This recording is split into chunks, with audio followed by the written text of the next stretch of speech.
Banging sounds were heard during the search for the Titan submersible on Tuesday, CNN reported, citing an internal government memo. Other acoustic feedback was heard and will assist in vectoring surface assets and also indicating continued hope of survivors, according to CNN. News of the banging sounds was first reported by Rolling Stone. An aircraft heard sounds at 30-minute intervals from the area where the sub went missing, according to internal emails sent to DHS, obtained by Rolling Stone.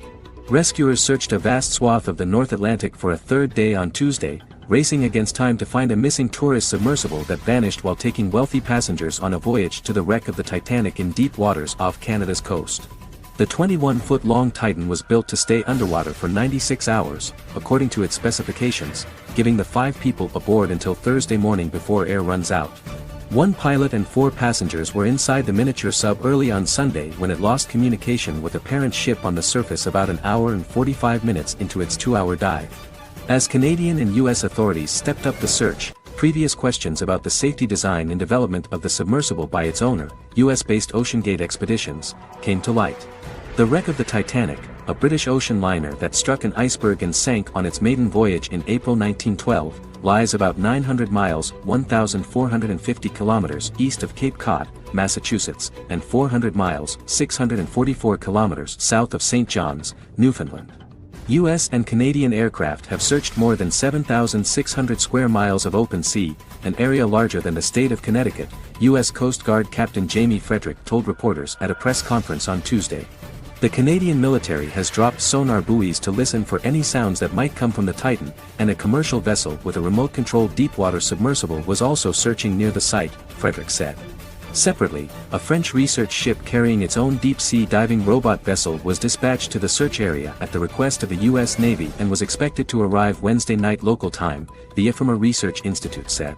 Those aboard Titan for a tourist expedition that costs $250,000 per person included British billionaire Hamish Harding, 58, and Pakistani-born businessman Shahzada Dawood, 48, with his 19-year-old son Suleyman, who are both British citizens. French explorer Paul-Henri Nargeolet, 77, and Stockton Rush, founder and CEO of OceanGate Expeditions, were also reported to be on board. Authorities have not confirmed the identity of any passenger. Rescuers face significant obstacles both in finding the Titan and in saving the people aboard, according to experts. If the submersible experienced a mid-dive emergency, the pilot would likely have released weights to float back to the surface, according to Alastair Gregg, a marine engineering professor at University College London. But absent communication, locating a van-sized submersible in the vast Atlantic could prove challenging, he said. The submersible is sealed with bolts from the outside, preventing the occupants from escaping without assistance even if it surfaces. If the Titan is on the ocean floor, a rescue effort would be even more challenging due to the extreme conditions more than 2 miles beneath the surface. The Titanic lies 12,500 feet, 3,810 meters, underwater, where no sunlight penetrates. Only specialized equipment can reach such depths without being crushed by the massive water pressure. It's really a bit like being an astronaut going into space, said Tim Matlin, a Titanic expert.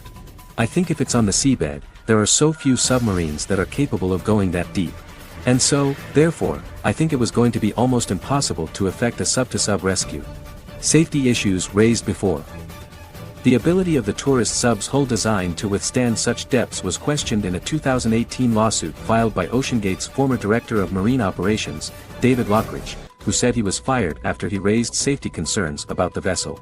OceanGate said in its breach of contract suit against Lockridge, who is not an engineer, that he refused to accept the lead engineer's assurances and accused him of improperly sharing confidential information. The two sides settled their court case in November 2018. The company did not respond to requests for comment from Reuters, and its attorney in the Lockridge case, Thomas Gilman, declined comment. An attorney for Lockridge declined comment except to say, "We pray for everyone's safe return." Months prior to the suit, a group of submersible industry leaders wrote to OceanGate warning that the experimental approach to the sub's development could result in minor to catastrophic problems, the New York Times reported. U.S. President Joe Biden was watching events closely, White House National Security Advisor John Kirby said on Tuesday. Britain's King Charles asked to be kept apprised of the search, a Buckingham Palace source said, as Dawood is a longtime supporter of the monarch's charity, the Prince's Trust International. OceanGate said it was mobilizing all options, and U.S. Coast Guard Rear Admiral John Mauger told NBC News the company was helping to guide the search efforts. "They know that site better than anybody else," Mauger said. "We're working very closely with them to prioritize our underwater search efforts and get equipment there." Billionaire aboard. OceanGate schedules 5-week-long missions to the Titanic each summer, according to its website. David Pogue, a CBS reporter, rode aboard the Titan last year. In a December news report, he read aloud the waiver he had to sign, which noted the submersible had not been approved or certified by any regulatory body, and could result in death. In an interview on Tuesday, Pogue said OceanGate has successfully ventured to the wreck around 24 times and that the company conducts a meticulous safety check before each dive.